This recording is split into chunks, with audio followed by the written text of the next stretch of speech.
government is trying to make air travel safer by making sure air traffic controllers aren't asleep on the job. In recent weeks, at least 5 controllers have fallen asleep on the job at airports across the country. One suggestion, let controllers take a nap during their shifts. The Secretary of Transportation said he will not pay controllers to sleep while they are on the clock. Instead, they'll adjust schedules to give controllers a minimum of 9 hours between shifts. They need to take personal responsibility for the idea that they have the lives of thousands of people in the job that they do every day. And so they need to be well rested and well trained, and they need to just say they're going to do this. Well, we want to advance this conversation this half hour, so joining us to talk about it is aviation expert Wyeroski. He is a former FAA inspector. All right, Rich, welcome back again to News 12. Good to see you. Is this going to fix the problem? Well, here we are again. The problem we have here is the FAA is embarrassed because this happened. This has been going on for years. Controllers falling asleep, pilots sleeping. I remember as a pilot at 35,000 feet, 2 o'clock in the morning, doing 500 miles an hour, I could hardly keep my eyes open. Yeah. And it's a problem. It's the way we're built. We're human. So. Yeah. All right, so is a scheduling change need share? We all of us, we feel exhausted sometimes. We as reporters and anchors, we work crazy hours and we feel exhausted. So is scheduling a shift change, making sure somebody gets rest between a shift, is that going to help people stay awake?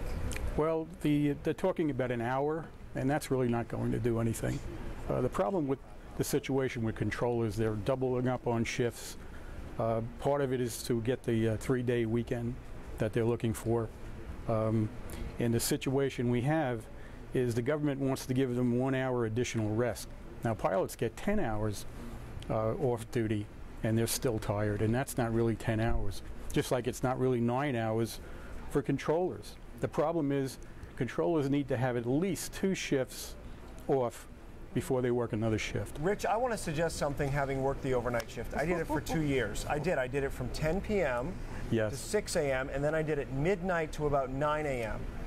And what I learned about doing that shift from a number of people who've done it, and even doctors at the time who were working at the network, including Dr. Oz, is that our bodies are not equipped, regardless of how much rest we get, to stay alert and awake for that number of hours. Now, it's okay for some jobs, but for others where people's lives are at risk. Right. Are we just in denial here that the overnight shift is not an appropriate way to work in these jobs?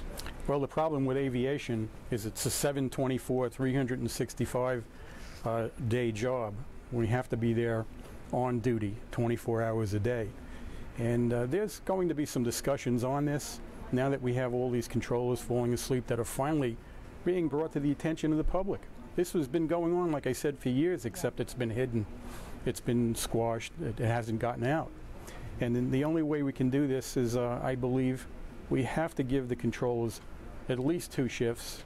That's 16 hours before they go on again. And that's going to be a problem.